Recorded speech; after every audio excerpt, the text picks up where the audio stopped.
Mainit ang araw sa maliit na baryo sa gilid ng lungsod. Sa isang barong-barong na gawa sa pinagtagpi-tagping kahoy at yero, naroon si Althea, isang dalagang may mahaba at magulong buhok. Nakaupo sa isang lumang bangko habang nagtatagpi ng basang damit na tinuyo lamang sa araw. Sa murang edad na 22, dala-dala niya na ang bigat ng responsibilidad ng buong pamilya. Lumaki si Althea sa simpleng buhay. Masyadong simple na halos wala na ring natira.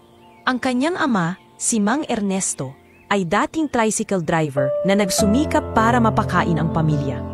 Ngunit nang siya'y bawian ng buhay sa aksidente sa kalsada, biglang nagbago ang takbo ng kanilang buhay. Naiwan si Althea, ang kanyang ina na si Rosa at ang bunsong kapatid na si Junjun na nooy 7 taong gulang lamang. "Nay, anong ulam nating mamaya?" Mahina at nag-aalalang tanong ni Junjun habang hawak ang kanyang lumang laruan na gawa sa kahoy. "Anak, magtiis muna tayo ng tuyo at kamatis. Pag nakaipon si ate ng kaunti, baka makabili tayo ng manok." Sagot ni Althea habang pilit pinapangiti ang kapatid. Sa loob-loob niya, ramdam niyang hindi dapat ganito kahirap ang buhay ng kanyang pamilya, pero wala siyang magawa kundi magsakripisyo. Dati, masaya at puno ng pangarap si Althea. Nasa 2 taon siya sa kolehiyo, nag-aaral ng edukasyon at pangarap niyang maging guro balang araw. Ngunit matapos mamatay ang kanyang ama, hindi na nila nakayanan ang mga bayarin. Ang kanyang inay, tinamaan ng sakit sa puso at madalas dalhin sa health center. Dahil dito, napilitan si Althea na huminto sa pag-aaral at maghanap ng trabaho. Isang hapon, habang nasa labas siya at naguhugas ng mga plato ng kapitbahay bilang palit sa ilang pirasong gulay, kinausap siya ng kanyang kaibigan na si Lisa. "Althea, hindi ka ba nanghihinayang? Ang talino mo pa naman tapos hindi ka na nakakapag-aral?" sabi ni Lisa habang nakapamewang. "Kung ako lang, Lisa, gustong-gusto ko talagang bumalik sa eskwela. Pero paano na sina nanay at Junjun? Mas mahalaga muna sila kaysa sa pangarap ko," sagot ni Althea na pinilit itabo ang lungkot sa kanyang mga mata. Ang araw-araw na buhay niya'y naging paulit-ulit na sakripisyo. Gumigising siya ng madaling araw para maglaba sa ibang bahay, nagwawalis ng kalsada, at minsan ay tumatanggap ng kahit anong sideline na alok ng kapitbahay para lamang may maiuwing pagkain. Ang kanyang mga palad ay nangingitim at may mga kalyo, tanda ng hindi niya napigilang paghihirap. Sa gabi, matapos ang lahat ng gawain, naupo siya sa gilid ng kanilang barong-barong. Hawak ang lumang libro ng economics na naiwan niya mula sa kolehiyo.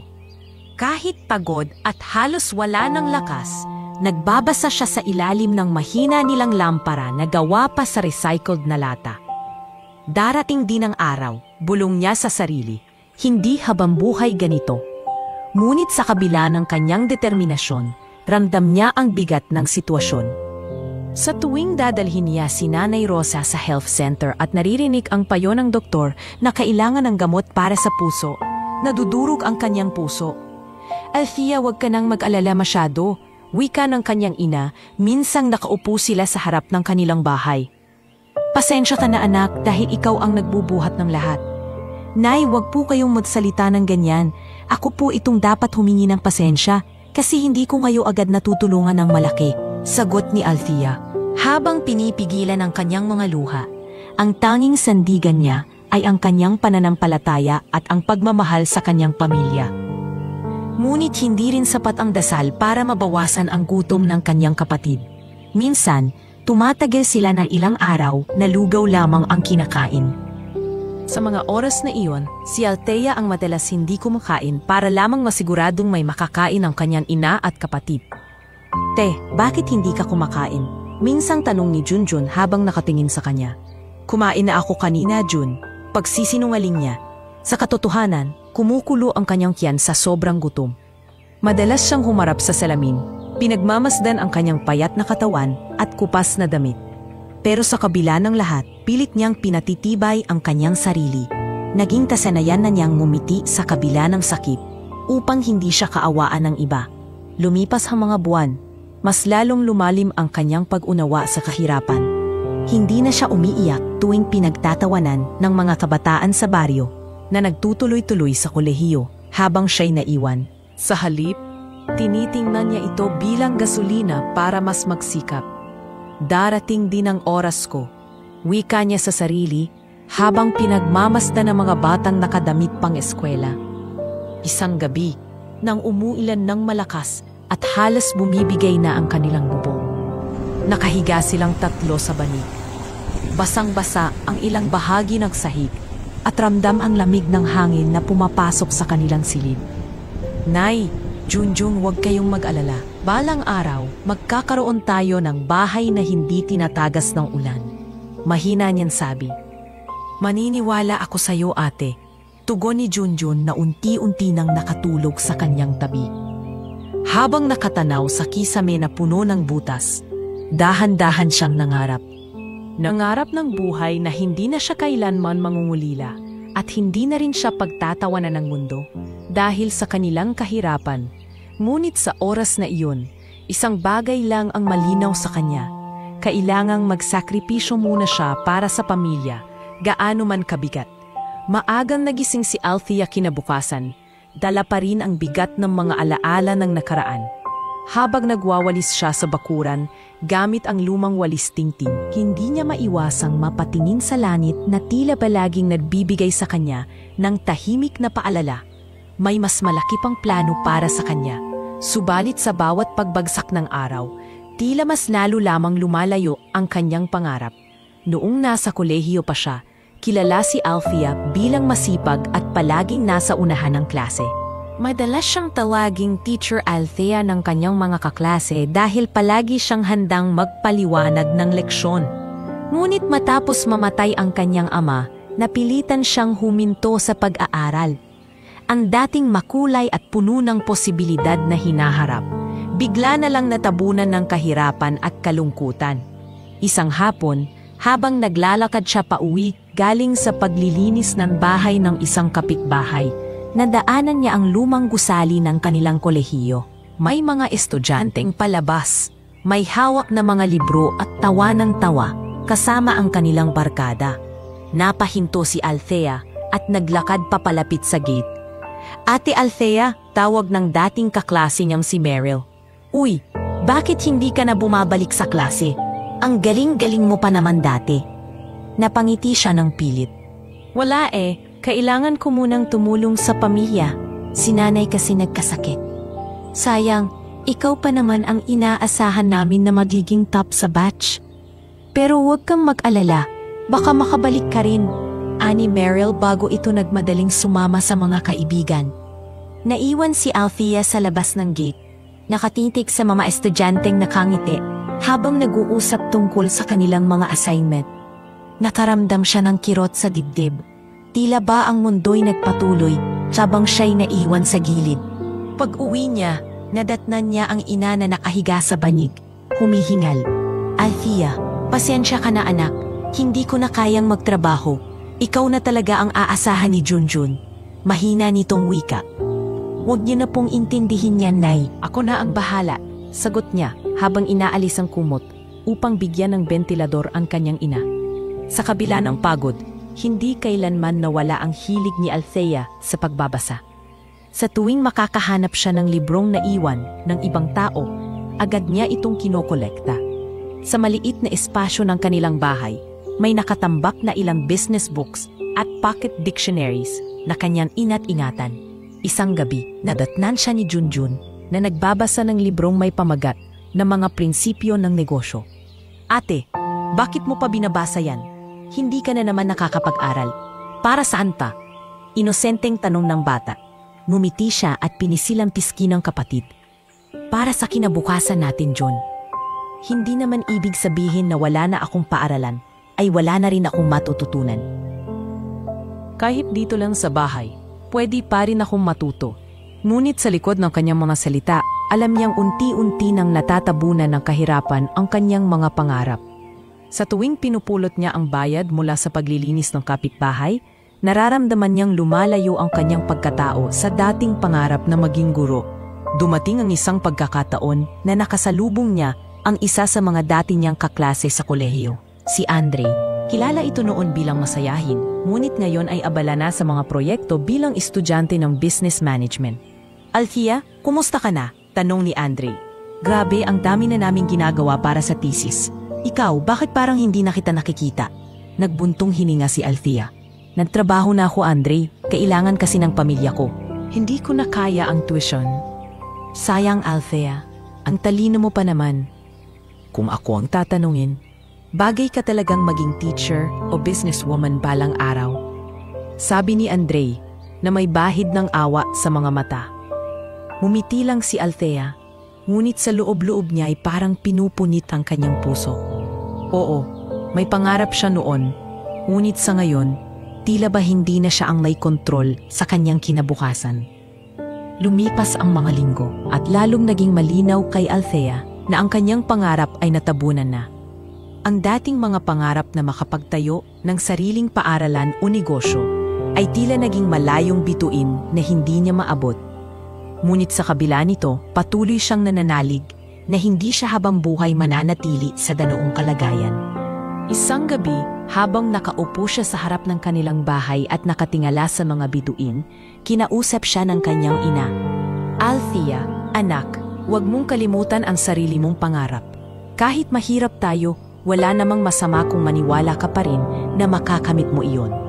Nay, minsan iniisip ko, baka hindi na para sa akin ang pangarap ko. Baka hanggang dito na lang ako. Tugon niya habang lumuluha. Hindi, anak, ang pangarap, hindi yan basta nawawala. Natatabunan lang ng mga problema. Pero kung totoo ang paniniwala mo, isang araw, huhukayin mo ulit yan at muli itong sisilay. Wika ni Rosa na puno ng pag-asa. Napayakap si Althea sa kanyang ina. Sa kabila ng lahat, alam niyang hindi pa rin tuluyang patay ang kanyang mga pangarap. Nandoon lang, nakatago, naghihintay ng tamang panahon para muling mabuhay. Sa mga gabing ganoon, natutulog siya na may halong sakit at pag-asa. Sakit dahil sa mga pangarap na tila malabo na. Ngunit pag-asa dahil naniniwala siyang hindi siya pinababayaan ng Diyos. Ang mga pangarap niya'y natabunan nga, ngunit sa puso niya, hindi ito kailanman nawala. Copy ends here. Mabilis ang takbo ng oras at sa bawat araw na lumilipas, ramdam ni Althea ang bigat ng buhay na ilaw walang pinatutunguhan. Subalit isang umaga, habang nagwawalis siya sa labas ng kanilang maliit na tahanan, narinig niya ang mga tsismisan ng mga kapitbahay. Ano raw? Naghanap ng janitress sa malaking mansyon ng mga De Guzman? Wika ng isang babae habang nakatambay sa sari-sari store. Talaga ba? Baka mga sosyalin lang ang tatanggapin doon. Kung ako, hindi na ako mag-aaksaya ng oras. Sagot naman ng isa. Napahinto si Althea sa kanyang ginagawa at napatingin sa kanila. Nabanggit ng mga kapitbahay ang tungkol sa mansyon na matagal na niyang nakikita mula sa malayo. Isang malaking bahay na napapaligiran ng mataas na pader, may malalawak na hardin, at halos palasyo kung tiingnan. Kinagabihan kinausap niya ang kanyang ina. Nay, may narinig akong balita na naghahanap ng janitress sa malaking mansyon. Siguro pwede kong subukan. Malaki raw ang sahod. Nag-alala ang ina. Anak, baka hindi ka nila tanggapin. Alam mo namang mahigpit ang mga taong mayaman. Baka pagtawanan ka lang. Ngunit matatag ang tinig ni Althea. Wala namang mawawala, Nay, kung susubukan ko. Kailangan natin ng dagdag na kita para sa gamot mo. Kinabukasan, naghanap siya ng malinis na damit. Isang simpleng blouse at lumang palda ang kanyang sinuot. Isinabay na rin ang sapatos na may maliit ng sira, ngunit pilit niyang tinagpi-tagpi. Humarap siya sa salamin, pinilit ngumiti at sabing, "Kaya ko to." Bit-bit ang payak na resume na isinulat niya sa isang lumang papel, nagtungo siya sa mansyon. Paglapit pa lang niya, agad niyang naramdaman ang kaba. Ang mataas na gate ay pinabantayan ng 2 gwardiya na nakasuot ng malinis na uniforme. "Anong sadya mo, miss?" tanong ng isa. "Mag-a-apply po sana, janitress." Mahina niyang sagot. Nagtinginan ang mga gwardiya at bahagyang natawa.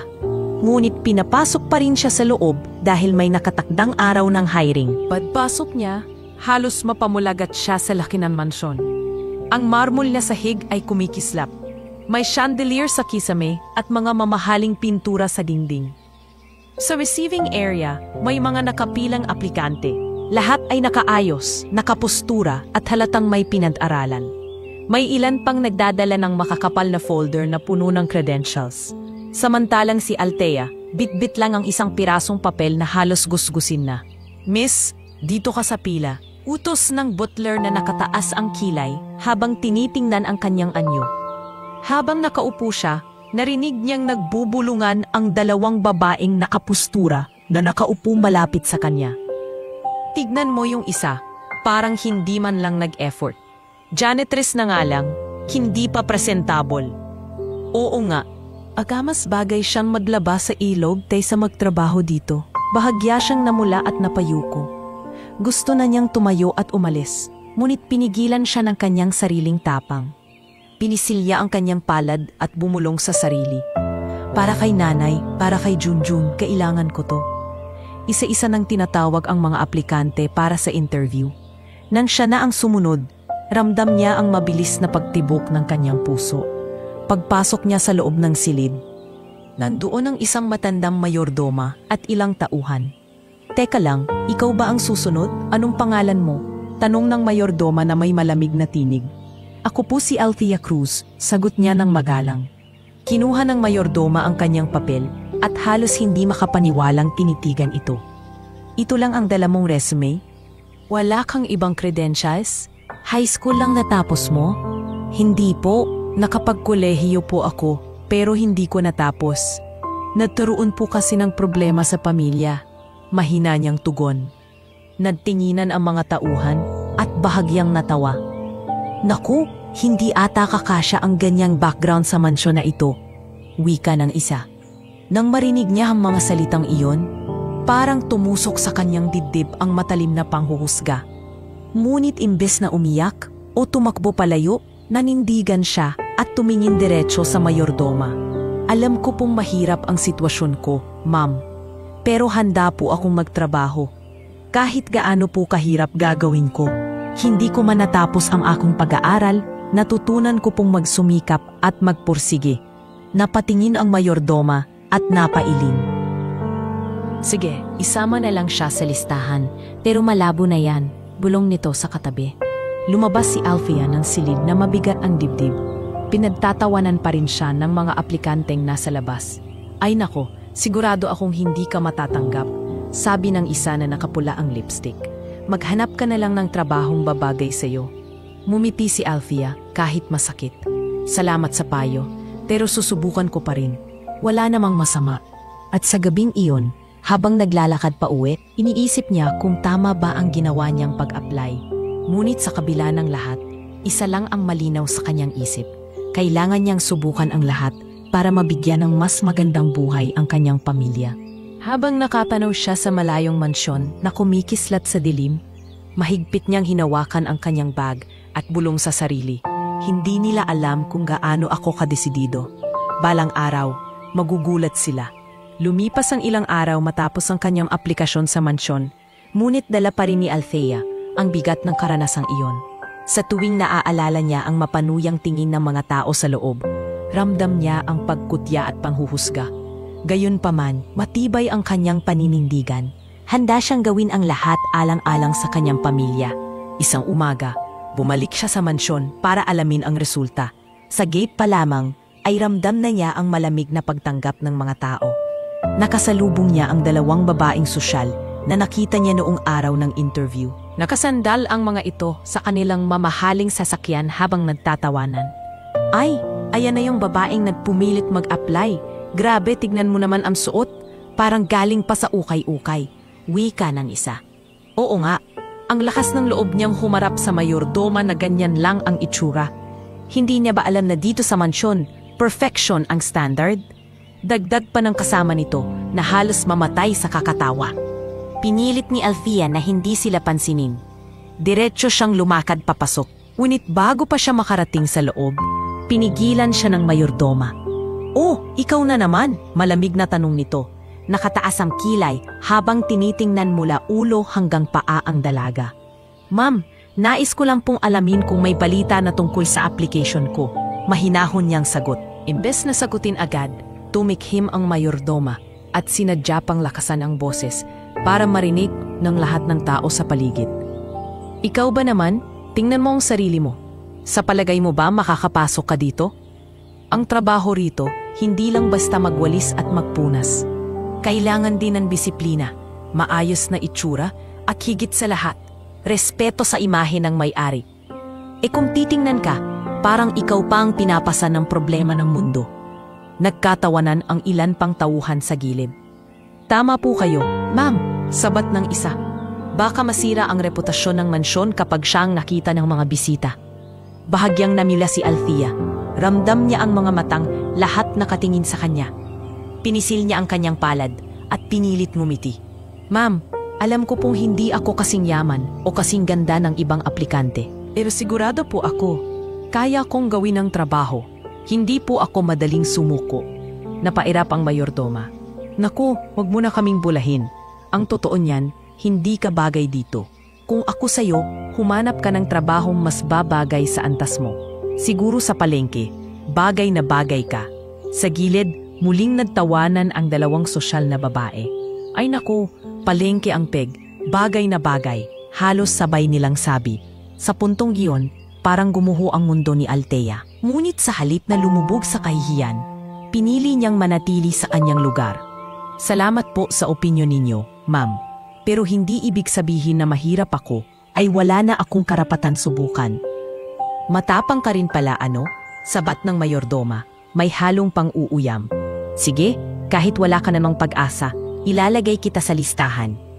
Pero huwag kang magtataka kung ikaw ang unang matatanggal. Habang naglalakad palabas si Althea, ramdam niya ang mga buyungan at halakhak na sumusunod sa kanya. May isa pang tauhan ang sarkastikong sumigaw. Good luck na lang sa'yo, baka sa susunod, dalhin ka na ng DSWD imbes na tanggapin dito. Mabilis siyang lumakad, pilit pinipigilan ang kanyang mga luha. Sa bawat hakbang, iniisip niya kung bakit tila ba napakadali para sa mga taong ito na husgahan siya base lamang sa kanyang itsura at estado sa buhay. Pagdating niya sa labas ng gate, sinalubong siya ni Junjun na naghintay para samahan siya pauwi. Ate, kumusta? Natanggap ka na ba? Napatingin siya sa kapatid at pinilit ngumiti. Wala pa, Jun, pero hindi ako susuko. Habang naglalakad silang magkasabay pauwi, ramdam ni Althea ang bigat ng bawat salitang ipinukol sa kanya. Ngunit sa kabilang banda, may munting pinig sa kanyang puso na nagsasabing, balang araw, magbabago ang lahat. Hindi habang buhay pagtatawanan kanila. Sa kanilang bahay, agad siyang inabutan ng ina ng mainit na tsaa.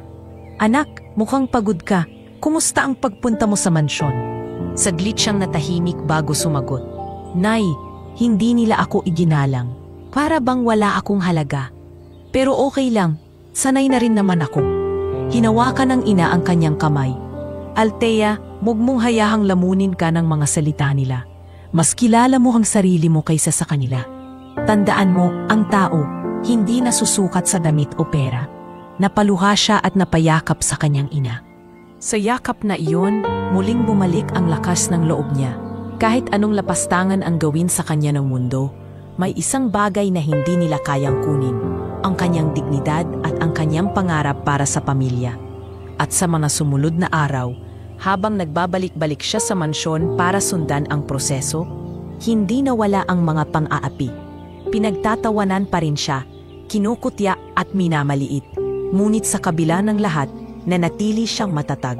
Sa kanyang puso, alam niyang ang lahat ng ito ay may dahilan at darating ang araw na magsisisi ang lahat ng naghamak sa kanya. Habang lalong tumitindi ang pang-aapi at pangmamaliit na natatanggap ni Althea mula sa mga tao sa mansyon, lalo rin niyang nararamdaman ang bigat ng kanyang sitwasyon. Ngunit isang hapon, habang siya'y nakaupo sa lumang bangko sa kanilang bakuran, may dumating na hindi inaasahang bisita. Isang maandang lalaki na nakaitim na Amerikana at may daladalang makapal na sobre. Ang kanyang mukha ay seryoso at may bakas ng pagod, tila ba galing sa malayong biyahe. Magandang hapon po. Ako po ba si Althea Cruz? Mahinahon itong tanong. Napakunot ang noo ni Althea habang ang kanyang ina ay agad na nagulat. Sino po sila? Bakit ninyo hinahanap ang anak ko? Ako si Attorney Ramirez. May mahalaga akong dalang dokumento para kay Althea. Sagot ng matanda habang marahang iniabot ang sobre. Nanlamig si Althea sa kaba at pagtataka. Para po sa akin? Pero bakit po? Ukas mo na lang basahin, Hija, tugon ng abogado. Pero tandaan mo, ito'y galing sa taong matagal nang nagnanais na malaman mo ang katotohanan. Nagkatinginan silang mag-ina, parehong hindi makapagsalita. Pag-alis ng abogado, marahang binuksan ni Althea ang sobre. Sa loob nito ay may ilang pirasong papel at isang makapal na dokumento na halatang legal. Nang makita niya ang pamagat na Transfer of Property Title, agad siyang napaupo sa lupa sa sobrang gulat. Nay, nanginginig ang kanyang tinig. Bago, pangalan ko po ang nakasulat dito. Lumapit ang kanyang ina at sabay nilang binasa ang nilalaman. Nakasulat doon na siya'y ang itinalagang tagapagmana ng isang malaking ari-arian mula sa kanyang lolo. Isang taong hindi niya kailanmang nakilala o nakausap. Anak, mahina at nangingilid ang luha ng kanyang ina. Ngayon ko lang masasabi sa iyo, ang iyong lolo ay mayamang negosyante noon. Pero dahil sa hindi pagkakaunawaan ng pamilya, naputol ang ugnayan namin. Hindi ko akalaing may iniwan pa pala siya para sa iyo. Nanlaki ang mga mata ni Althea. Nay, ibig sabihin, mayaman pala ang lolo ko? Pero bakit ngayon lang? Hindi ko alam anak. Siguro ay may sariling dahilan ang iyong lolo. Ngunit isa lang ang malinaw, ikaw ang pinili niyang magmana ng kanyang pag-aari. Sagot ni Rosa habang hinahaplos ang buhik ng anak. Habang nagbabasa si Althea ng iba pang papel, napagtanto niya na ang mismong mansyon na pinag-applyan niya ng janitress ay kasama sa iniwang ari-arian. Para siyang nanaginip. Ang lugar kung saan siya pinagtawanan at inalipusta. Iyon pala ang mismong tahanang nakatakda para sa kanya. Ngunit sa halip na agad matuwa, napuno siya ng tanong, bakit ako? Bakit hindi ang mga anak o apo ng lolo ko sa iba? Bakit ako na lumaki sa hirap? Sumandig siya sa balikat ng kanyang ina. Nay, natatakot po ako. Baka lalo lang akong husgahan ng mga tao kapag nalaman nila ito. Ngunit mariing sagot ng kanyang ina, anak, hindi lahat ng biyaya ay madali. Minsan, dumarating ito kasabay ng malaking responsibilidad. Huwag kang matakot. Ang lahat ng ito ay para sa ikabubuti ng kinabukasan mo. Kinagabihan, muling dumating ang abogado upang ipaliwanag ang mga dokumento. Miss Cruz, malinaw dito sa huling habili ng iyong lolo na ikaw ang nag-iisang tagapagmana. Walang sinuman ang maaaring kumo-question dito. Ang mansyon, ang lupa at ilang negosyo ay nasa pangalan mo na. Hindi makapaniwala si Althea, para siyang binagsakan ng langit at lupa. Pero, attorney, paano po kung hindi ko kayanin? Wala po akong karanasan sa pamamalakad ng ganitong mga bagay. Kung nanaisin mo, maaari kitang tulungan sa aspeto ng legalidad at dokumentasyon. Ngunit ang pinakamahalaga ay matutunan mong pagtibayin ang sarili mo. Ang mansyon ay nasa pangalan mo na. Sa oras na piliin mong pumasok doon, ikaw na ang bagong may-ari. Paliwanag ni Attorney Ramirez. Natahimik si Althea.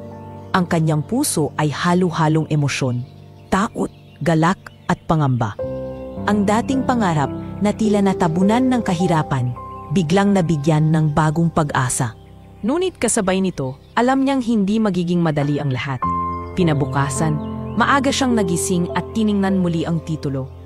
Hawak niya ito ng mahigpit na parang ayaw pakawalan. Ang mga salitang nakaukit doon ay parang susing magbubukas ng bagong yugto ng kanyang buhay. Althea, tawag ng kanyang ina.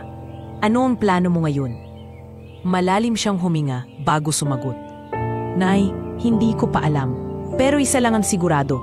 Hindi ko hahayaang sayangin ang pagkakataong ito.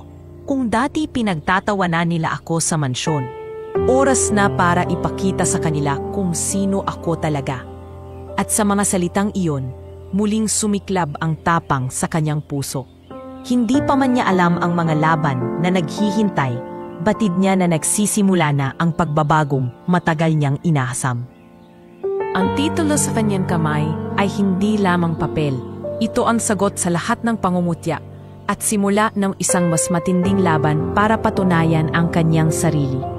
Magdamag na halos hindi nakatulog si Althea. Sa gilid ng kanilang maliit na higaan, hawak-hawak pa rin niya ang makapal na dokumento na iniabot ng abogado. Sa bawat pagtingin niya sa papel, parang hindi siya makapaniwala na nakasulat doon ang kanyang pangalan. Ang pangalang minsan lamang isinusulat sa mga simpleng resibo ng palengke o sa mga papel ng eskwelahan. Pagmulat ng araw, muli niyang binuklat ang mga pahina. Naroon ang malinaw na pahayag na ang lahat ng ari-arian, kabilang na ang mansyon, ay nailipat na sa kanya. Nakasulat pa ang petsa ng pagkamatay ng kanyang lolo at ang kanyang lagda sa huling habilin. Arabang bumabalik ang bawat tanong na iniwan ng gabi. Bakit siya? Bakit hindi ang iba? Lumapit ang kanyang ina at dahan-dahang naupo sa tabi niya. Anak, binabasa mo na naman yan. Hindi ka pa rin makapaniwala, ano? Napabuntong hininga si Althea. Nay, para pong panaginip. Ako na pinagkakaisahan at pinagtatawanan. Bigla na lang may-ari ng mansyon. Hindi ko po alam kung handa ako. Hinawakan ni Rosa ang kanyang kamay. Althea, minsan hindi tayo ang pumipili ng pagkakataon. Dumadating ito sa oras na hindi nating inaasahan. At kapag dumating, dapat mong yakapin. Ito ang pagkakataong binigay sa iyo ng Diyos at ng iyong lolo. Habang nag-uusap sila, dumating muli si Attorney Ramirez. Nakasuot pa rin ito ng kanyang maayos na Amerikana, dala ang ilang dagdag na papeles. Magandang umaga. Miss Cruz, gusto ko lang ipaalam na bukod sa titulo ng mansyon, may iba ka pang minanang ari-arian. Ngunit ang mansyon ang pinakamahalaga dahil ito ang nagsisilbing simbolo ng pamilya ninyo. Nanlaki ang mga mata ni Althea. Attorney, ibig sabihin, ako na talaga ang may-ari nito? Kahit ano pa ang sabihin ng ibang kamag-anak? Walang puwang ang pagtutol nila. Ang dokumento ay malinaw at legal. Ikaw ang nag-iisang tagapagmana. Sa oras na magpasya kang lumipat o magpakita roon, walang makakapigil. Paliwanag ng abogado. Nataupo si Althea, tila ba mas lalo siyang nalulula. Habang binabalikan niya sa isip ang mga pangungutya at tawanan ng mga tao sa mansyon, isang matinding halong hiya at galit ang kanyang nararamdaman. Kung alam lang nila ang totoo, bulong niya sa sarili. Ngunit sa kabila ng lahat, pinili muna niyang manahimik. Attorney, salamat po sa lahat ng tulong. Pero hindi ko pa po kayang basta-basta magpakita ron. Gusto ko munang makita kung ano ang magiging kilos ng mga tao kapag hindi nila alam na ako na ang may-ari. Tumango si Attorney Ramirez. Kung yan ang nais mo, susuportahan ko. Pero tandaan mo, Hija, darati ang tamang panahon na kakailanganin mong ipakita sa lahat ang katotohanan. Pag-alis ng abogado, napabuntong hininga si Althea. Nilapitan siya ni Junjun at masayang yumakap. Ate, ibig sabihin ba nito? Magkakaroon na tayo ng malaking bahay? Yung hindi na tumutulo ang bubong kapag umuulan? Napangiti siya at pinisil ang pisngi ng kapatid. Oo, June. Pero hindi ibig sabihin noon ay makakalimutan na natin ang pinagmulan natin. Bahay na yon ay hindi lang para sa atin, kundi para rin matatulong tayo sa iba. Dumating ang gabi at muling bumalik ang alaala ng mga salita ng mayordoma at ng mga aplikanteng tumawa sa kanya. Sa kanyang isip, paulit-ulit niyang naririnig, hindi ka bagay dito, maghanap ka ng trabahong babagay sa antas mo. Ngunit ngayong hawak niyang titulo, tila nag-iba ang bigat ng mga salitang iyon. Pinagmasdan niya ang mukha ng kanyang ina na mahimbing nang natutulog. Nakita niya ang mga guhit ng pagod at sakripisyo sa noo nito. Nakita rin niya si Junjun na mahimbing na yakap-yakap ang lumang laruan. Sa sandaling iyon, napagtanto niya na ang titulo ay hindi lamang para sa kanya. Ito ay sagot sa pangarap ng kanyang pamilya. Hindi ko ito gagamitin para ipagyabang, bulong niya sa sarili. Gagamitin ko ito para ipakita sa kanila na hindi nasusukat ang halaga ng tao sa suot o sa pera. Darating ang araw, makikita nilang mali sila. Kinabukasan, nagpunta siya sa health center para ipatingin ang kanyang ina. Nang makita ng doktor na dala niya ang ilang perang ibinigay ng abogado para sa paunang suporta, nagulat ito. Althea, saan ka nakakuha ng ganitong halaga? Dati, halos hindi mo mabayaran ang mga gamot ng nanay mo. Tanong ng doktor. May dumating pong biyaya, Dok, simpleng tugon niya. Pero huwag niyo na pong tanungin. Ang mahalaga, makakabili na po kami ng gamot. At sa unang pagkakataon, nakaramdam si Althea ng bahagyang ginhawa. Ngunit sa likod ng ginhawang iyon, naruroon pa rin ang bigat ng lihim. Sa ngayon, siya lang at ang kanyang pamilya ang nakakaalam na siya na ang tunay na may-ari ng mansyon. Habang naglalakad pa uwi, mahigpit niyang hinawakan ang kanyang bag kung saan nakalagay ang titulo. Tila ba sinasabi nito sa kanya, oras na para ihanda ang sarili, oras na para patunayan ang halaga mo. Sa katahimikan ng kanilang barong-barong, muling bumulong si Althea sa sarili. Darating din ang araw, at kapag dumating iyon, wala nang makakatawa. Sapagkat ako ang bagong may-ari ng mansyon. 2 linggo matapos matanggap ang titulo, hindi pa rin makapaniwala si Althea sa bigat ng responsibilidad na hawak niya. Araw-araw, pinagmamasdan niya ang makapal na dokumento na nakalagay sa lumang kahon. Itinatago niya ito na para bang isang kayamanang hindi dapat makita ng iba. Ngunit habang tumatagal, lalo siyang kinakalabit ng isipan. Kailangan na niyang bumalik sa mansyon. Hindi bilang tagapagmana, kundi bilang isang aplikante pa rin, upang makita kung paano kikilos ang mga tao na patuloy na humahamak sa kanya. Isang umaga, kinausap siya ng kanyang ina. Althea, anak, bakit kailangan mo pang bumalik doon na parang ordinaryong aplikante? Alam mo namang ikaw na ang may-ari. Huminga siya ng malalim. Nay, gusto ko munang makita kung sino talaga ang tapat at sino ang mapagkunwari. Kung ipapakita ko agad na ako na ang may-ari, siguradong magbabago ang tingin nila sa akin. Pero kung mananatili muna akong simpleng aplikante, doon ko makikita ang tunay nilang ugali.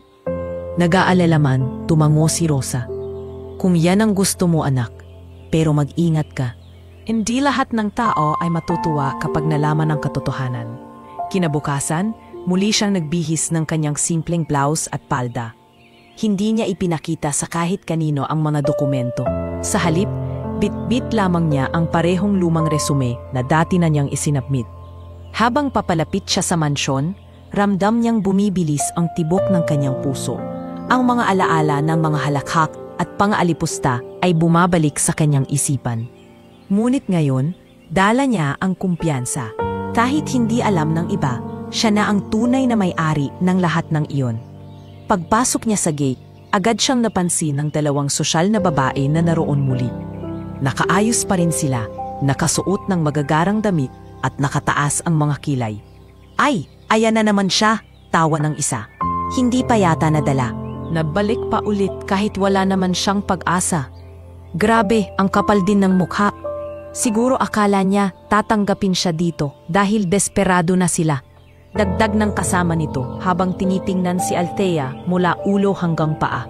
Pinili niyang huwag sumagot. Sa halip, naglakad siya ng diretsyo at dumiretso sa waiting area kung saan muling naroon ang mga staff. Ngunit hindi nagbago ang trato sa kanya ng mayordoma. O ikaw na naman? Bakit bumalik ka pa? Malamig na tanong nito.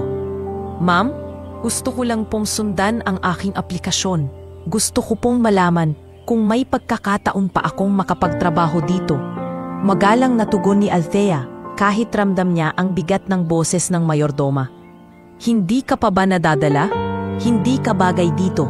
Mariin itong sagot. Tignan mo ang sarili mo. Mukhang hindi mo nga kayang linisin ang sarili mong buhay. Tapos mag-a-apply ka pa rito? Hindi ito charity house. Nagtawanan ang ilan sa mga tauhan na nakarinig.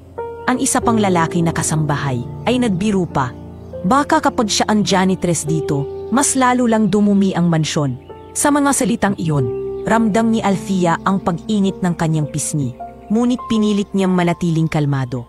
Hindi niya kayang ibulgar ang katotohanan. Hindi pa ngayon. Ang kailangan niya ay lakas ng loob at pasensya. Habang nakatayo siya roon, pinagmamasdan niya ang bawat isa. Napansin niyang may ilang tauhan na tahimik lang at hindi nakikisali sa pang-aalipusta. Ngunit natatakot ding magsalita laban sa kanilang mayordoma. Sila ang dapat kong kilalanin. Sila ang mga taong totoo, naisip niya. Sa loob ng mansyon, habang hinihintay niya ang sagot, pinilit niyang alalahanin ang bawat sulok ng bahay. Ang marmol na sahig, ang chandelier na kumikislap, at ang mga pintuang gawa sa nara. Lahat ng ito ay kanya na.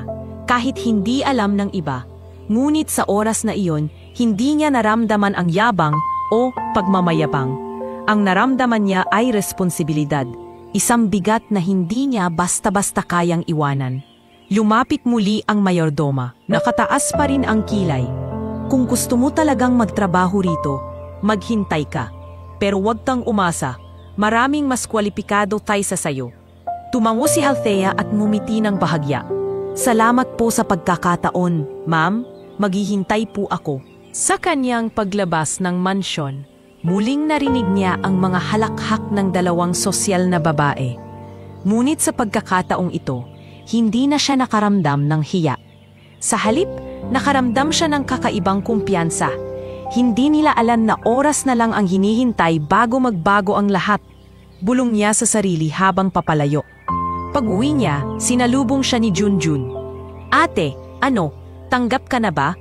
Ngumiti siya at hinaplos ang buhok ng kapatid.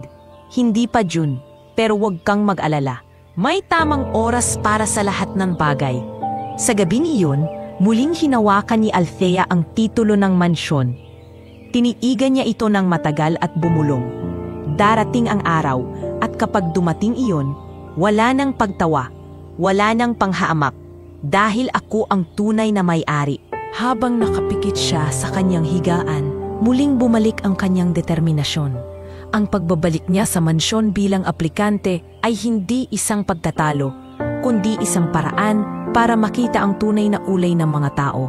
At sa oras na ihayag niya ang katotohanan, sigurado siyang lahat sila'y mamumutla sa gulat. Isang linggo pa ang lumipas bago muling nakabalik si Althea sa mansyon. Buong panahong iyon ay pinag-isipan niya kung paano niya haharapin ang lahat. Hindi na niya kayang paulit-ulit na pagtawanan, husgahan at maliitin ng mga taong naroroon. Panahon na para ipakita ang katotohanan. Panahon na para ihayag ang lihim na matagal na niyang tinatago. Sa araw ng kanyang pagbabalik, dala niya hindi lang ang lumang resume kundi pati na rin ang makapal na sobre kung saan nakalagay ang titulo ng mansyon. Nakasuot pa rin siya ng kanyang simpleng blouse at palda. Gusto niyang makita ng lahat na hindi sa itsura na susukat ang isang tao. Ngunit sa kaloob-looban niya, ramdam niya ang bigat ng desisyong gagawin. Pagdating niya sa mansyon, agad siyang napansin ng dalawang sosyal na babae. Halos sabay silang natawa at agad lumapit sa kanya. Ay naku, siya na naman! Sigaw ng isa. Hindi pa ba nadadala?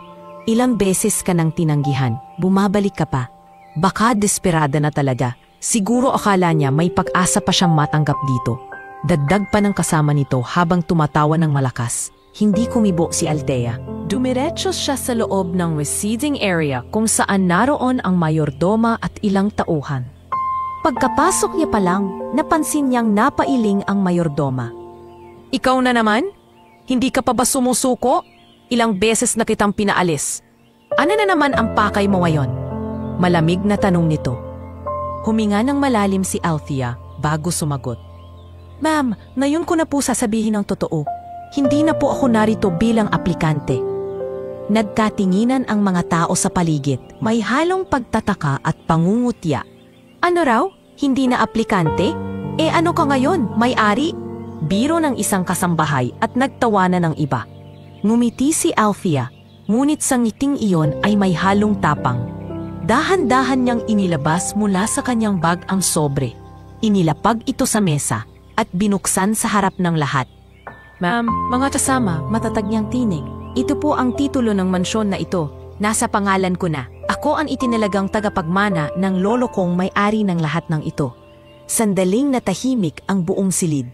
Ang mga halakhak at bulungan ay napalitan ng pagkabigla. Isa-isang lumapit ang mga tauhan at sumilip sa dokumento. Kitang-kita nila ang malinaw na nakasulat na pangalan ni Althea. Ang mayordoma na kanina'y nakataas ang kilay, biglang namutla. Hindi pwede. Baka peke lang yan. Hindi ka maaaring maging may-ari ng mansyon na ito. Legal at totoo ang dokumentong ito, ma'am, sagot ni Althea habang tuwid ang tindig. Ipinaliwanag na ng abogado ng pamilya namin na ako ang nag-iisang tagapagmana. Hindi ko man alam noon, pero ako na ang may-ari ngayon. Napaupo ang mayordoma sa sobrang gulat. Ang mga aplikanteng tumatawa sa kanya kanina ay natahimik at hindi makatingin ng diretsyo. Maging ang dalawang sosyal na babae ay natigilan. Nanlalaki ang mga mata at namutla rin. Imposible ito, Bulong ng isa. Siya, ang babaeng pinagtatawanan natin? Siya ang may-ari? Lumapit si Althea sa kanila. Dala pa rin ang kanyang magalang na tinig, ngunit may halong tatang. Oo, ako nga. Ang babaeng tinawag ninyong walang pag-asa. Ang babaeng sinabihan ninyo na mas bagay sa palengke. Ako na ang tunay na may-ari ng mansyon na ito ngayon. Nagbulungan ang lahat. May ilan na agad lumapit at nagpakumbabang nagbigay galang. Ngunit halata ang hiya at takot sa kanilang mga muka. Ang mga tauhan na kanina'y nagbibiro ay halos hindi makatingin. Kung tutuusin, pwede akong magalit at palayasin ang lahat ng nanghamak sa akin. Dagdag ni Althea. Pero hindi ko gagawin iyon. Ang kailangan ko ay katapatan at respeto. Kung kaya niyong magpakumbaba at magtrabaho ng tapat, may lugar kayo rito. Pero kung patuloy kayong manghuhusga, wala kayong puwang sa ilalim ng pamamalakad ko. Hindi makasagot ang mayordoma. Halos mamutla ito at nanginginig ang kamay. Patawad, Senyorita Althea. Hindi ko alam. Hindi ko alam na ikaw pala. Ngumiti si Althea, ngunit malamig. Ngayon alam mo na. At sana, ito'y maging aral sa lahat. Huwag husgahan ang tao base lamang sa kanyang suot o estado sa buhay. Dahil minsan, ang tinatawanan ninyo ang siyang magiging dahilan ng pagbabago ng inyong kapalaran. Tumahimik ang lahat. Ang dating masiglang halakhakan ay napalitan ng kaba at pagkamangha. Lahat sila'y namutla, tila ba nahulog sa bangungot na sila mismo ang may gawa. Paglabas ni Althea ng mansyon, hawak pa rin niya ang titulo. Ngunit sa pagkakataong ito, hindi na siya naiiyak sa sakit, kundi napangiti sa tagumpay. Sa wakas, nagawa na niyang ilabas ang katotohanan. At sa mismong lugar kung saan siya pinagtawanan at inapi, doon din siya tumindig at ipinakita kung sino siya talaga. Habang naglalakad palabas ng gate, ramdam niyang nakasunod sa kanya ang mga mata ng lahat. Mga matang puno ng pagsisisi at pangamba. Ngunit sa kanyang puso, alam niyang ito pa lang ang simula. Dahil ang pagbubunyag ay hindi katapusan. Ito ang simula ng tunay na laban para sa kanyang bagong buhay bilang may-ari ng mansyon. Matapos ang pagbubunyag ni Althea, parang binuhusan ng malamig na tubig ang buong mansyon. Ang dating nagtatawanan at nagbubulungan ay biglang nanahimik, hindi makapagsalita o makatingin ng diretso sa kanya. Ang mga salitang ibinato nila laban kay Althea ay parang mga sibat na biglang bumalik at tumama sa kanila mismo. Ang mayordoma, na noon ay pinakamalupit sa kanyang mga salita, ay halos hindi makagalaw. Nakaupo ito sa gilid ng mesa, nanginginig ang mga kamay, at nangingilid ang luha. Lumapit siya kay Althea na parang bata na nahuli sa maling gawain. Senyorita Althea, patawarin niyo po ako. Hindi ko po alam na kayo pala ang tunay na may-ari.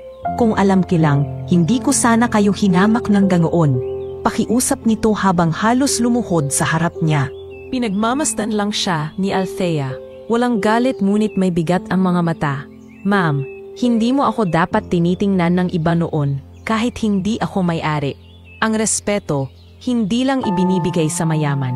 Ang respeto ay dapat ibinibigay sa lahat. Hindi nakasagot ang mayordoma. Napayuko na lang ito at tuluyang napaiyak. Ang dalawang sosyal na babae na unang tumatawa kay Althea ay hindi rin makatingin.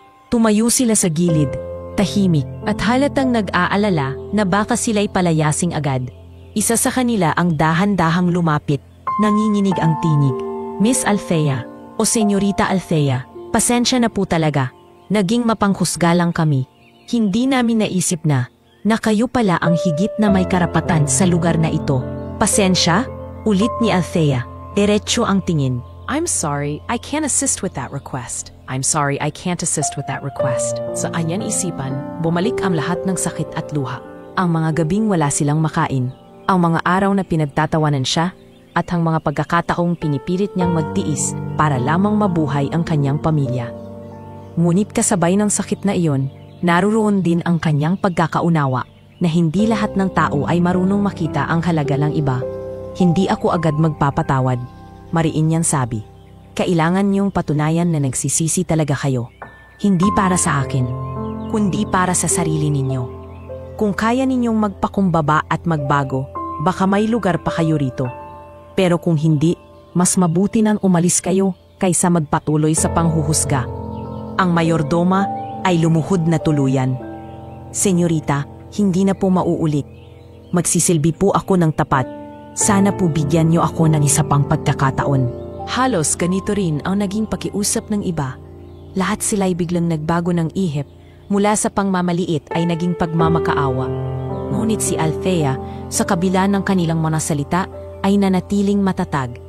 Nang makalabas siya ng mansyon, naglakad siya sa hardin kung saan walang ibang tao. Doon siya nakahinga ng maluwag. Ito pala ang pakiramdam kapag ang mga taong naghamak sa iyo ay biglang natakot at nagsisi. Bulong niya sa sarili. Ngunit sa halip na tuwa, may bigat pa rin sa kanyang dibdib. Hindi niya hangad ang paghihiganti. Ang nais niya ay matuto ang lahat ng leksyon. Pag-uwi niya, sinalubong siya ng kanyang ina at kapatid. Althea, kamusta? Ano ang nangyari? Tanong ni Rosa, halatang nag-aalala. Ngumiti siya, kahit may bahagyang pagod sa kanyang mukha. Nay, lahat sila namutla. Hindi nila akalaing ako na ang may-ari. At ngayon, nagsisisi silang lahat. Nagulat ang kanyang ina. Anak, ano ang sinabi mo? Ipinakita ko sa kanila ang titulo, Nay. Hindi ko na kinaya. Panahon na para malaman nila ang totoo. Pero hindi ibig sabihin ay agad ko silang patatawarin. Gusto kong makita kung marunong silang magbago. Paliwanag ni Althea. Napayakap sa kanya si Junjun. Ate, ibig sabihin, hindi na nila tayo tatawanan ulit? Pinisil niya ang piski ng kapatid. Hindi na, Jun. Dahil alam na nila kung sino ako, at hindi lang iyon, malalaman din nila kung ano ang ibig sabihin ng tunay na respeto. Sa mga sumunod na araw, sunod-sunod ang paglapit ng mga tauhan ng mansyon kay Althea. Ang mayordoma ay palaging nakayuko, pilit nagpapakita ng kababaang loob. Ang dalawang sosyal na babae ay hindi na nagpakita sa loob, marahil ay hindi na kinaya ang hiya. Ang ibang tauhan naman ay naging mas magalang at mas maingat sa kanilang mga salita. Ngunit si Althea, sa kabila ng kanilang mga pagbabago, ay hindi pa rin agad lumambot. Alam niyang madali lamang magsalita ng pasensya, ngunit mas mahirap patunayan ito sa gawa. Kaya't nagpasya siya, mananatili siyang mapagmatyag at doon niya makikita kung sino ang tunay na nagsisisi. Habang nakatanaw siya sa malayo, hawak pa rin ang titulo ng mansyon, nagbulong siya sa sarili. Hindi ko hiniling na mangyari ito, pero dumating. At ngayon, gagawin kong aral ang lahat ng ito. Hindi lamang para sa kanila, kundi para sa akin na rin. Ilang linggo ang lumipas matapos ang pagbubunyag ni Althea ng titulo ng mansyon. Unti-unting pumalik ang kanyang payapa ngunit magulong araw. Na yon ay may halong gulat at kaba ang mga taong minsan nang hamak sa kanya. Ang mga kapitbahay na dati tumatawa at nag-uusap sa likod niya, na yo'y nakatingin na lamang mula sa malayo, nagbubulungan ngunit hindi na makapangahas, lumapit. Isang araw, dumating si Attorney Ramirez sa kanilang barong-barong. Nakangiti ito at dala ang ilang mga papeles. Senyorita Althea, magalang na bati niya. Oras na para lumipat ka sa mansyon. Legal na ito at handa ka nang tumira roon, kasama ang iyong pamilya. Napatingin si Althea sa kanyang ina. Nakaupo si Nanay Rosa sa gilid. Nakasuot ng lumang duster, ngunit ngayon ay may liwanag sa mga mata. Anak, wika ng ina. Ito na ang panahon, lumipat na tayo. Hindi mo ba gustong maranasan na matulog sa isang bubong na hindi tumutulo? Napangiti si Althea at napaluha ng bahagya. Oo, Nay, para kay Junjun din. Hindi na niya kailangang magtiis sa lamig ng gabi. At sa unang pagkakataon, nilisan nila ang kanilang barong-barong at nagtungo sa mansyon. Habang papalapit sila, si Junjun ay halos tumatalon sa tuwa. Ate, ang laki! May garden! May fountain pa! Sigaw ng bata habang nagtuturo sa bawat bahagi ng mansyon. Pagpasok nila sa loob, sinalubong sila ng ilang tauhan na ngayon ay tahimik na nakayuko. Ang mayordoma, na dati palaging nakataas ang kilay, ay lumapit at magalang na yumuko. Patawarin po ninyo ako, Senyorita Althea.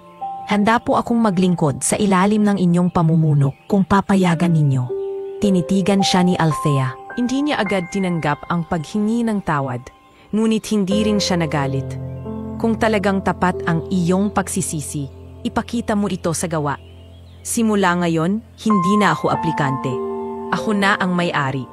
Ngunit kung nais mong manatili, gawin mo ng tama ang iyong tungkulin. Tumango ang mayordoma, halatang naiiyak at nagpasalamat.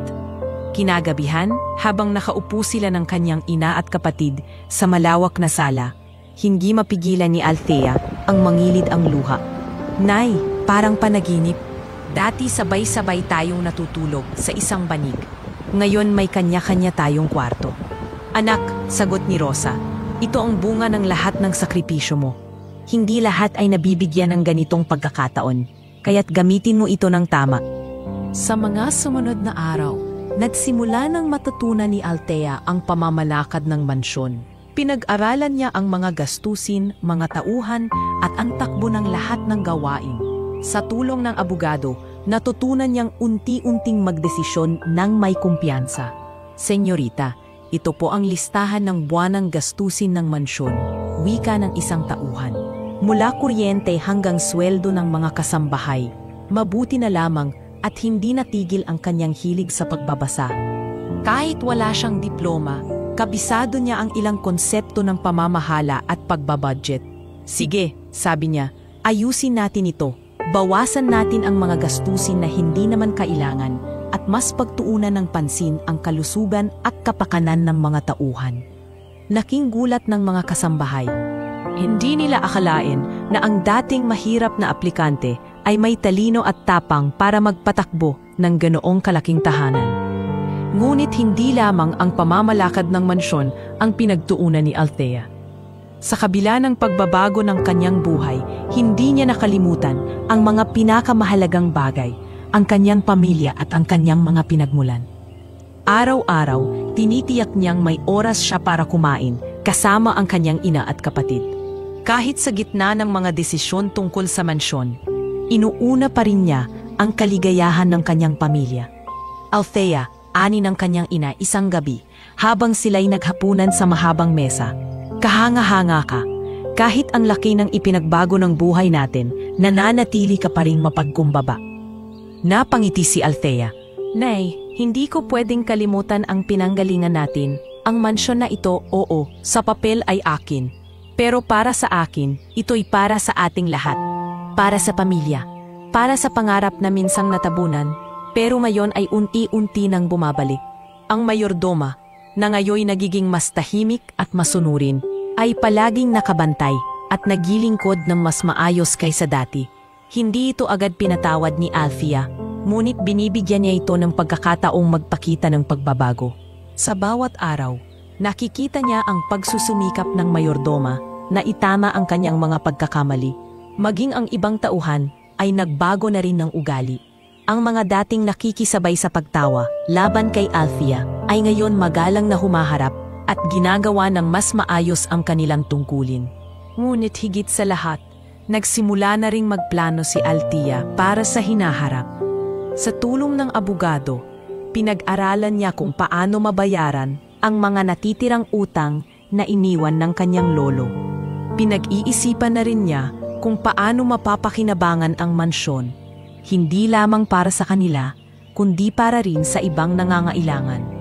Isang gabi, habang nakaupo siya sa balkonahe ng mansyon, kausap ang kanyang ina. Bumulong siya. Nay, ito pa lang ang simula, marami pa akong kailangang gawin. Ngunit ngayong nandito na tayo, sisiguraduhin kong hindi na natin mararanasan muli ang gutom, ulan at sakit na dinanas natin noon. Hinawakan siya ng kanyang ina sa kamay. Anak, ipinagmamalaki kita at alam kong ipinagmamalaki ka rin ng iyong ama sa langit. Sa katahimikan ng gabi, naramdaman ni Althea na nagsisimula na talaga ang bagong yugto ng kanyang buhay. Hindi na siya ang dating dalagang pinagtatawanan at minamaliit. Siya na ngayon ang may-ari ng mansyon, ang bagong haligi ng kanilang pamilya, at ang babaeng magdadala ng mas magandang bukas para sa kanilang lahat. Hindi pa man tuluyang nakaka-adjust si Althea sa bagong buhay sa mansyon, nagsimulang lumitaw ang mga bagong problema. Ang kanyang tahimik na pagsisimula ay tila nagising ng mga taong may ibang interes. Sa bawat araw na lumilipas, unti-unti niyang nararamdaman na hindi lahat ng tao'y matutuwa sa kanyang pag-angat. Isang hapon, habang nasa opisina siya ng kanyang lolo sa mansyon at nagbabasa ng mga lumang dokumento, dumating si Attorney Ramirez, dala ang masamang balita. "Senyorita, wika nito, nagpadala ng liham ang ilan sa iyong mga kamag-anak. Kumu-question sila sa mana at sinasabing wala kang karapatang mamahala sa mansyon at sa ari-arian." Nanlamig si Althea. "Attorney, paano mangyayari iyon? Maliwanag naman ang nakasulat sa titulo." "Alam ko, Hija," sagot ng abogado. "Ngunit huwag mong maliitin ang kasakiman ng ibang tao.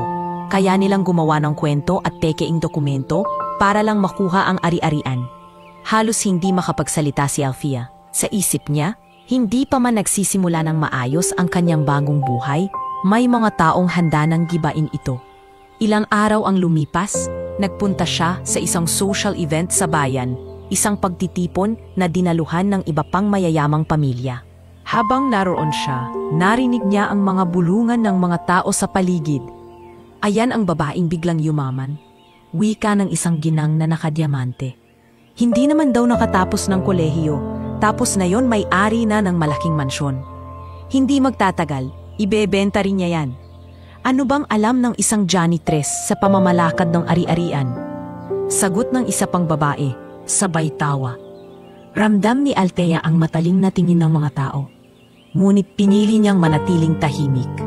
Alam niyang wala siyang maipapakitang sagot, kundi ang kanyang kakayahan mismo. Ngunit hindi lang ang mga bisita ang problema. Sa mismong mansyon, may ilang tauhan na hindi pa rin lubos na tanggap ang kanyang pamumuno.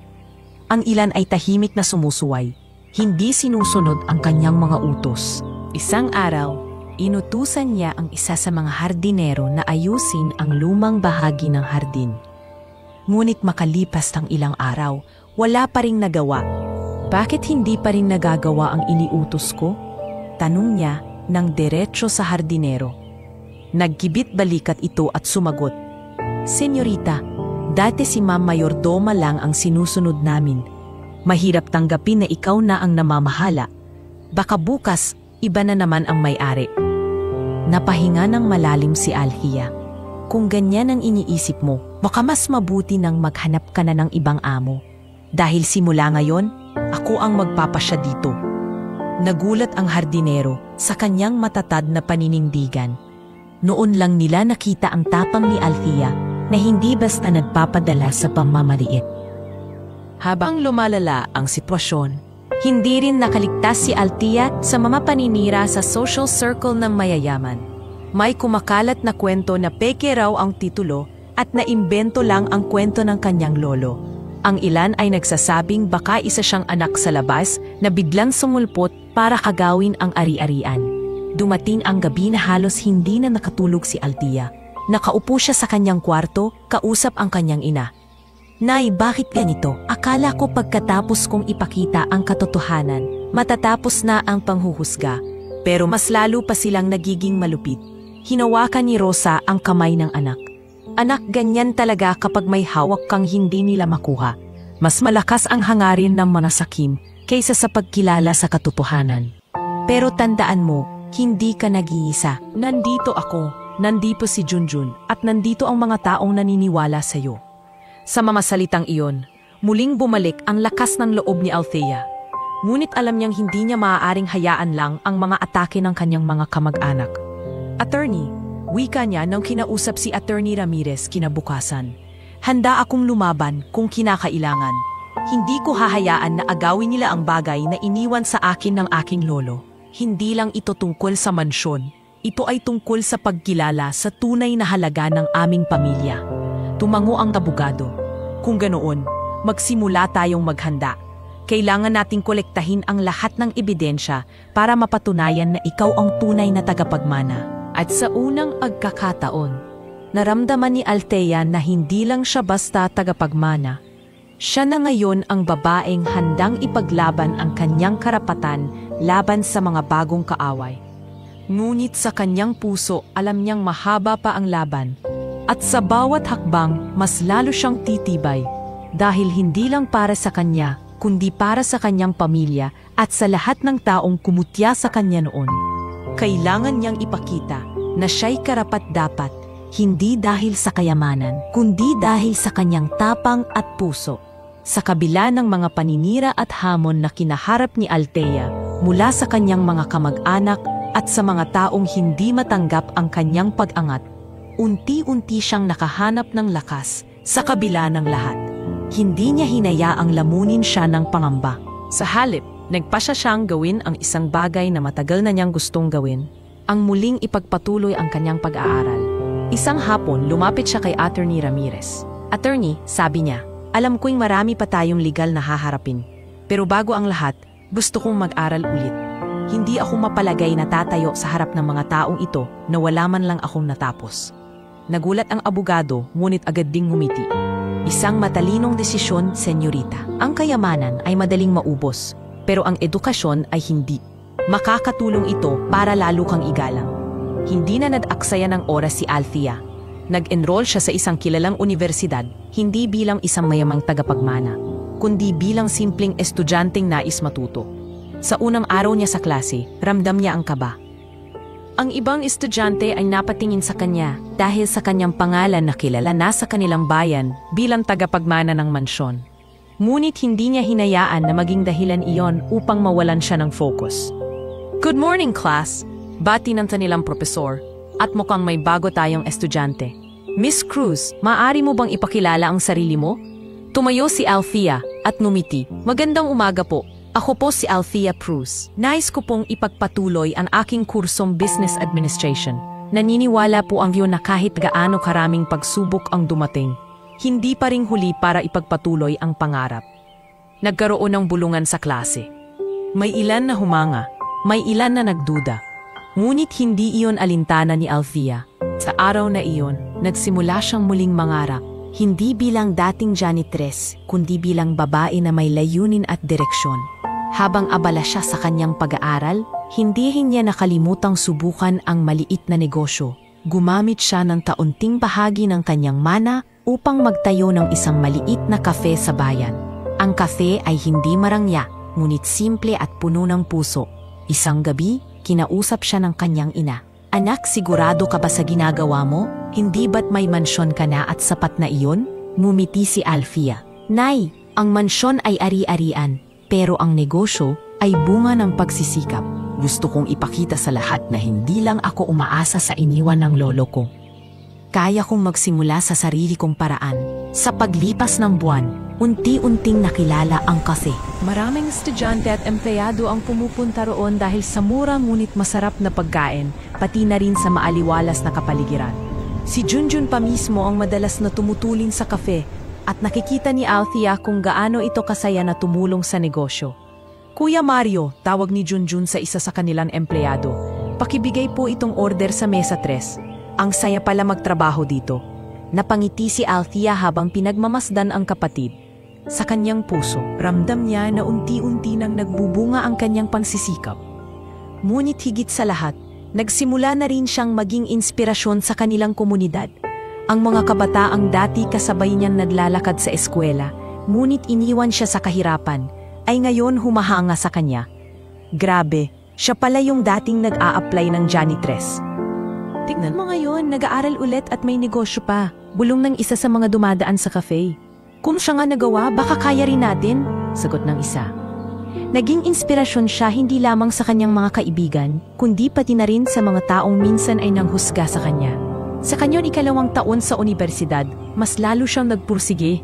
Hindi siya bumagsak kahit isang beses. At sa pagtatapos ng taon, tinawag siya ng kanilang propesor sa harap ng klase. Class, nais kong ipakilala sa inyo ang isa sa mga pinakamapaho sa batch na ito. Si Miss Althea Cruz, na sa kabila ng lahat ng pinagdadaanan ay napatunayan na ang talino at sipag ay hindi nasusukat ng pera o antas sa buhay. Nagpalakpakan ang buong klase. At sa sandaling iyon, naramdaman ni Althea ang matinding tuwa. Para bang muling nabuhay ang mga pangarap na minsan ay natabunan ng kahirapan. Pag-uwi niya sa mansyon, sinalubong siya ng kanyang ina at kapatid na may dalang maliit na cake. Congratulations, ate! Sigaw ni Junjun. Ikaw na ang pinakamatatag na kilala ko. Napayakap siya sa pamilya. Hindi ko ito magagawa kung wala kayo. Lahat ng tagumpay na ito para sa atin. Sa unang pagkakataon mula nang dumating ang lahat ng pagsubok, nakaramdam si Althea ng tunay na tagumpay. Hindi lang dahil sa mansyon na hawak, kundi dahil pinatunayan niyang kaya niyang bumangon mula sa kahirapan. Kaya niyang tuparin ang kanyang pangarap at kaya niyang maging inspirasyon sa iba. Ang dating pinagtatawanan bilang aplikanting janitress, ngayon ay isang babaeng bumabalik ang pangarap at unti-unti nang tinutupad ang mga ito. Habang abala si Althea sa kanyang pag-aaral at pagpapatakbo ng maliit na kafe, dumating ang isang taong hindi niya inaasahang magpapabago sa kanyang pananaw tungkol sa pag-ibig. Si Marco, isang arkitekto, ay ipinakilala sa kanya ng isa sa mga kaibigan ng abogado. Kailangan daw kasi ng mansyon ng masusing renovation upang maibalik ang ganda nito at upang mas mapanatili ang tibay ng lumang estruktura. Unang araw pa lang ng kanilang pagkikita, ramdam na agad ni Althea ang pagkakaiba ni Marco kumpara sa ibang lalaking nakilala niya noon. Hindi ito nagpakita ng yabang o pagmamataas kahit halatang may pinag-aralan at propesyonal. May aura itong simple, mapagkumbaba at higit sa lahat, puno ng respeto. Good morning, Miss Cruz, bati ni Marco habang inaayos ang ilang blueprint na inilatag sa mesa. Ako po ang naatasang magplano ng renovation ng inyong mansyon. Pero mas gusto ko pong tawagin kang Althea kung okay lang, mas magaan sa pakiramdam. Ngumiti si Althea, bahagyang natatawa. Sige, Marco na lang din ang itatawag ko sa'yo. Pero sana alam mong hindi ko pa rin sanay na tawaging Miss Cruz. Ako pa rin itong dating simpleng babae na pinagtatawanan dati. Nagkatininan sila at sa maikling sandaling iyon, parang nagkaroon ng koneksyon sa pagitan nila. Sa mga sumunod na linggo, madalas na magkasama sina Althea at Marco. Habang binubusisi nila ang bawat sulok ng mansyon, palaging may kwentuhan at tuksuhan na nagaganap. Si Marco ay mahilig magbiro at sa tuwing tatawa si Althea, nararamdaman niyang kahit sa gitna ng lahat ng problema, mayroong liwanag na nagbubukas para sa kanya.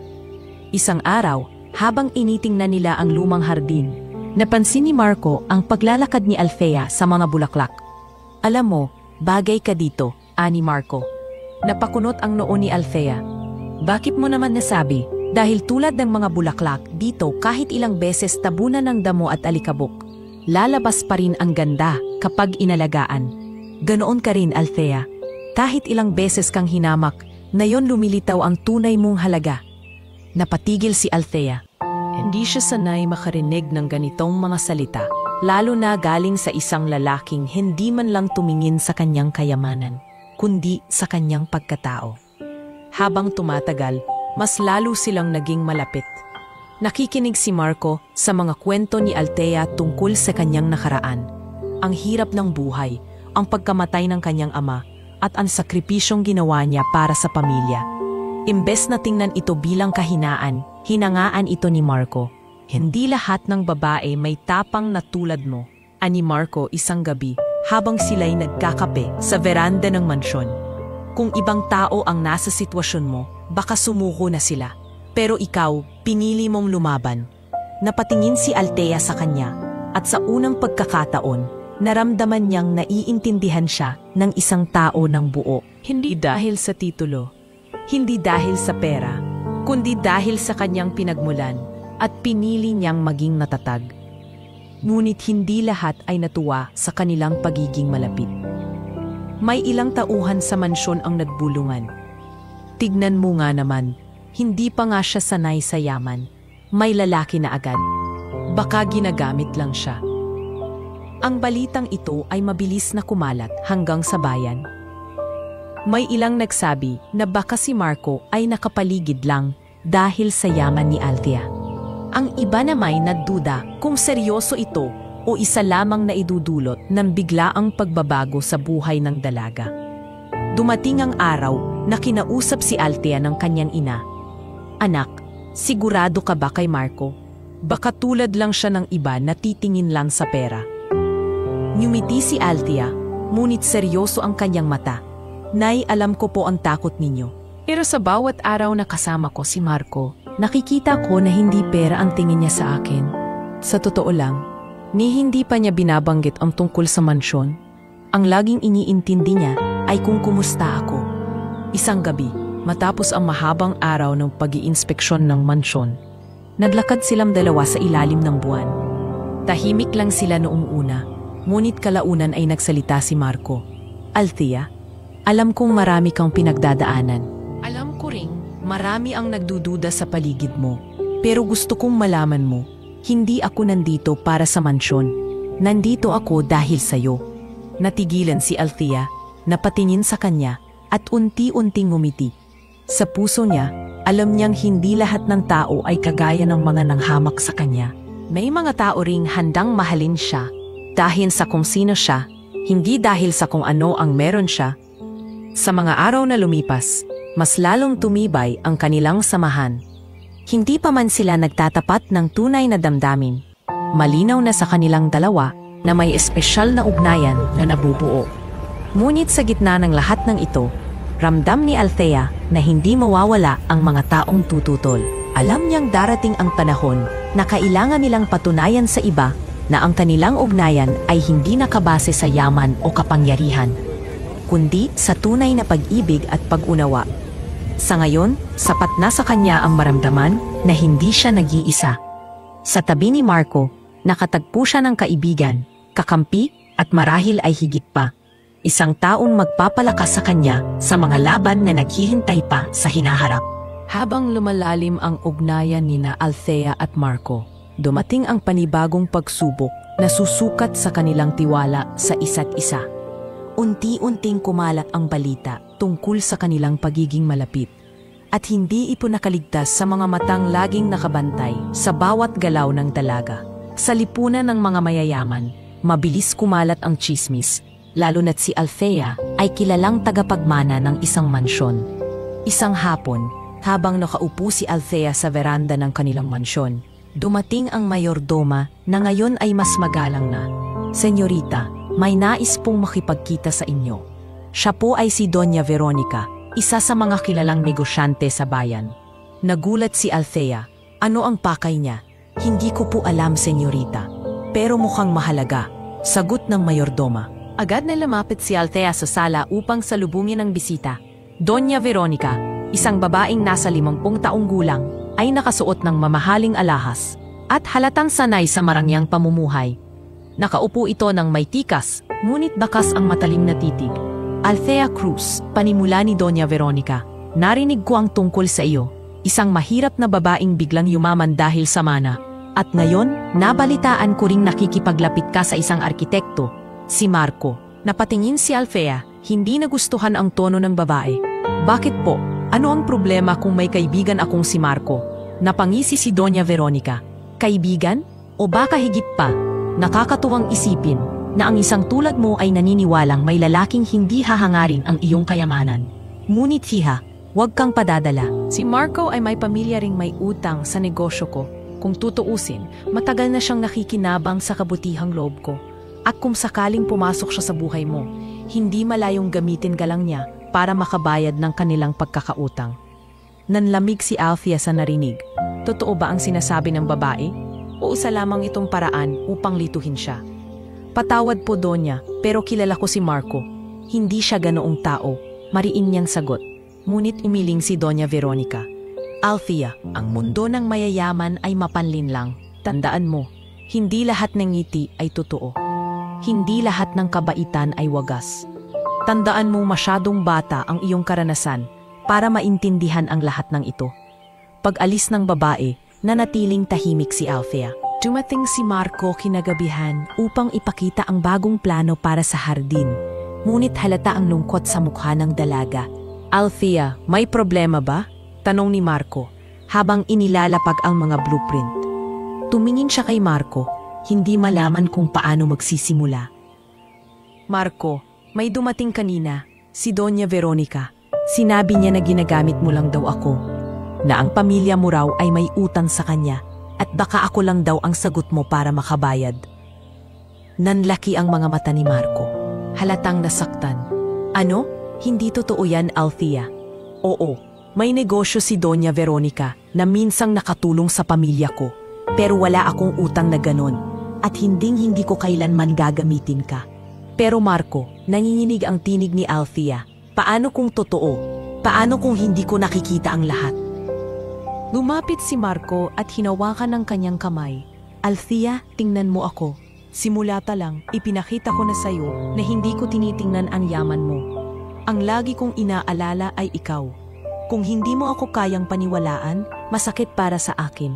Pero sana maalala mo, lahat ng kwento ng mga tao laban sa akin ay walang halaga kung hindi mo rin ako kilala bilang tao. Hindi nakapagsalita si Althea. Nakita niya ang sinseridad sa mga mata ni Marco, ngunit naroon pa rin ang alinlangan. Sa mga sumunod na araw, nagsimulang magbago ang kanilang samahan. Mas madalas na silang tahimik kaysa mag-usap.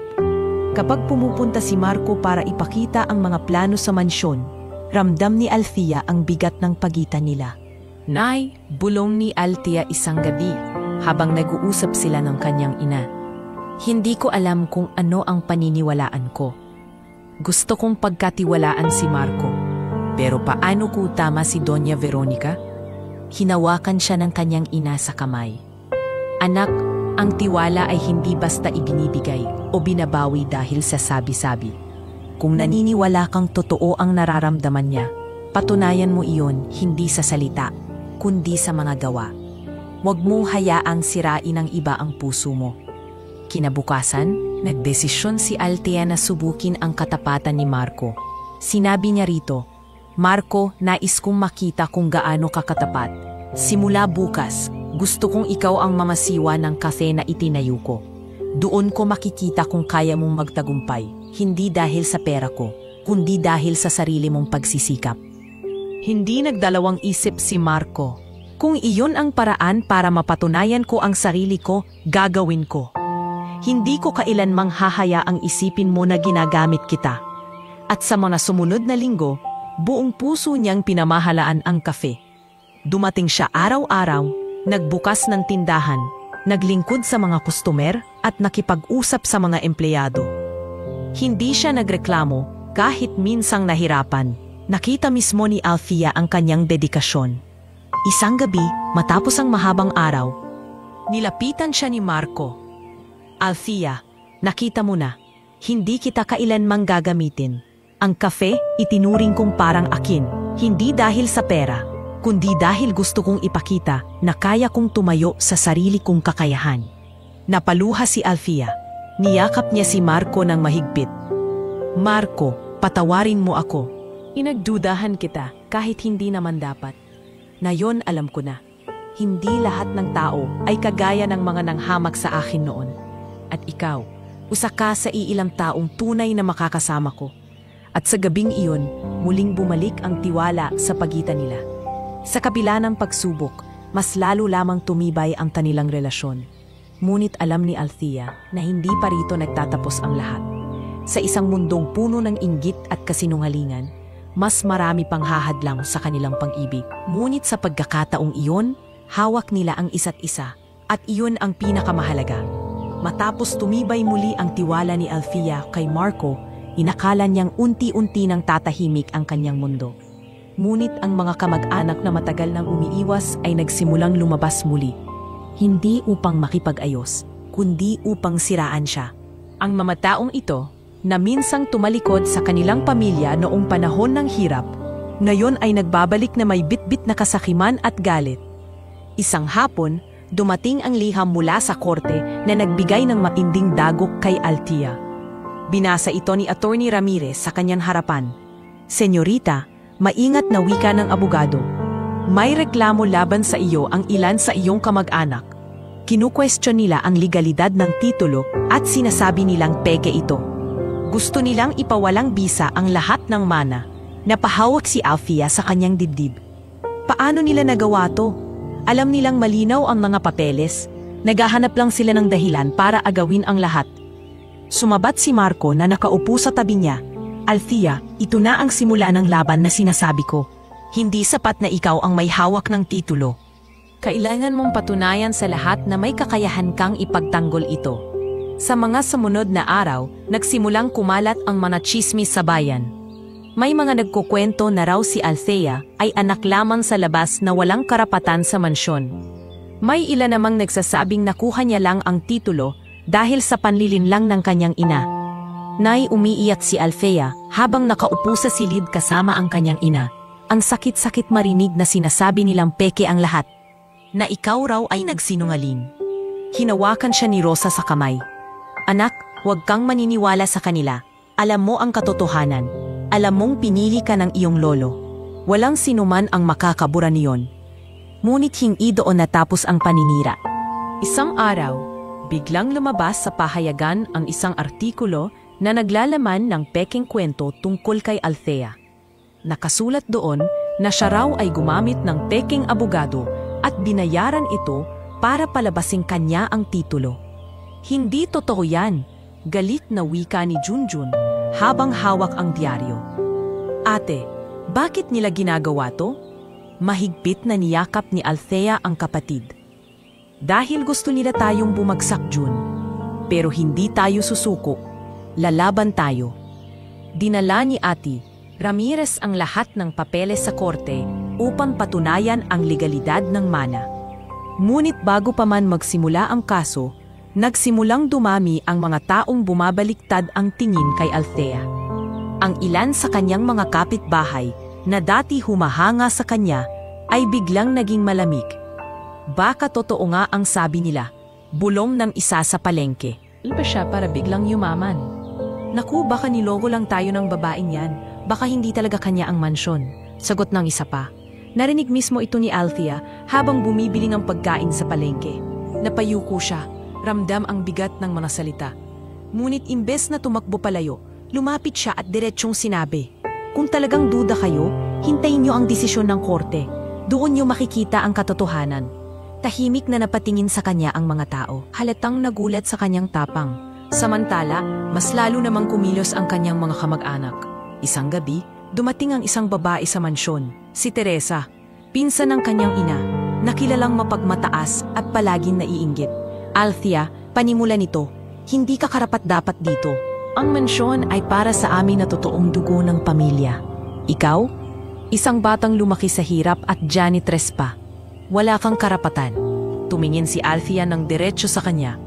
Teresa, kung tunay kang may dugong pamilya, bakit iniwan mo ang lolo nung siya'y may sakit? Nasaan ka nung kailangan niya ng kasama? At ngayon, babalik ka para agawin ang iniwan niya sa akin? Hindi ba't ikaw ang walang karapatan? Namula sa galit si Teresa. Maghintay ka, kapag nanalo kami sa korte, mawawala lahat ng ito sa kamay mo. Pag alis ng babae, lumapit si Marco kay Althea. Huwag kang panghinaan ng loob, nasa atin ang katotohanan. At kahit anong gawin nila, hindi nila kayang burahin iyon. Ngunit sa puso ni Althea, ramdam niyang hindi magiging madali ang laban. Habang patuloy ang paninira, alam niyang hindi lang pera o titulo ang ipinaglalaban niya. Ito'y ang kanyang dangal, ang alaala ng kanyang lolo, at ang kinabukasan ng kanyang pamilya. Kinabukasan, tinipon niya ang lahat ng tauhan sa mansyon. Alam ko, panimulan niya, na may mga kumakalat na kasinungalingan tungkol sa akin. Pero gusto kong nalaman ninyo, hindi ako uurong. At kung pipiliin ninyong manatili sa aking tabi, ipapakita ko sa inyo na hindi ako basta nakatanggap ng mana. Ako ay may kakayahan at karapatan dito. Isa-isang tumango ang mga tauhan. Kahit may ilan na natatakot, nakita nila ang tapang sa kanyang mga mata. Sa gabing iyon, habang nakaupo sa balkonahe kasama ang kanyang ina at kapatid, nagbulong siya. Hindi nila alam na hindi lang mansyon ang pinapangalagaan ko. Inapangalagaan ko ang pamilya ng pamilya natin at hinding-hindi ko hahayaang sirain nila iyon. Dumating ang araw na kinatatakutan ni Althea. Sa unang pagkakataon, humarap siya sa korte, dala ang lahat ng ebidensya ng kanyang pagiging tagapagmana. Kasama niya si Attorney Ramirez, si Marco at ang kanyang ina at kapatid na si Junjun. Habang nakaupo sila sa loob ng malamig na silid ng hukuman, ramdam ni Althea ang bigat ng sitwasyon. Ito na ang magiging pasya kung mananatili ba sa kanya ang mansyon o tuluyang mawawala. Senyorita, bulong ni Attorney Ramirez bago magsimula ang pagdinig. Huwag kang matakot, ang ebidensya natin ay matibay. Ngunit kailangan mo ring ipakita sa korte na hindi lamang sa papel nakasalalay ang iyong karapatan, kundi pati na rin sa puso at layunin mo.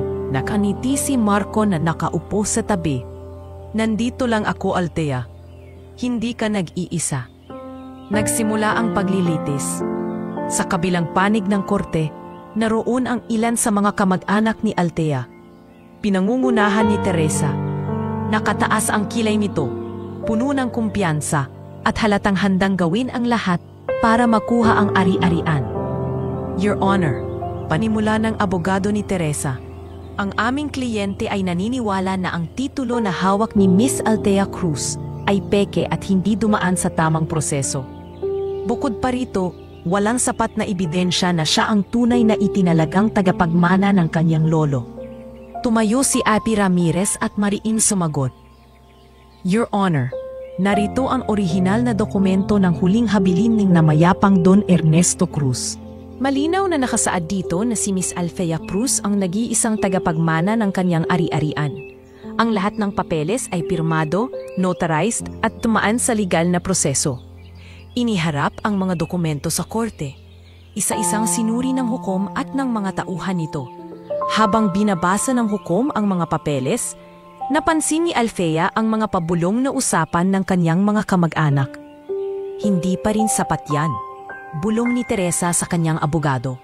Kahit anong mangyari, hindi ako papayag na siya lang ang makinabang. Matapos ang presentasyon ng mga papeles, pinatawag si Althea upang magbigay ng kanyang salaysay. Tumayo siya, nanginginig ang mga tuhod, ngunit matatag ang kanyang boses. Your Honor, panimula niya, hindi ko po hiniling ang kayamanang ito. Lumaki po ako sa hirap kasama ang aking ina at kapatid. Wala po akong alam noon tungkol sa aking lolo. Ngunit isang araw, dumating po ang abogado ng aming pamilya, dala ang titulo at habilin ng akong lolo. Hindi ko po ito nilapitan o hiniling, ibinigay po ito sa akin. At mula noon, pinangatawanan ko ang responsibilidad ng pagiging tagapagmana. Hindi po ako nandito para magyabang. Nandito po ako para ipagtanggol ang dangal ng aking pamilya.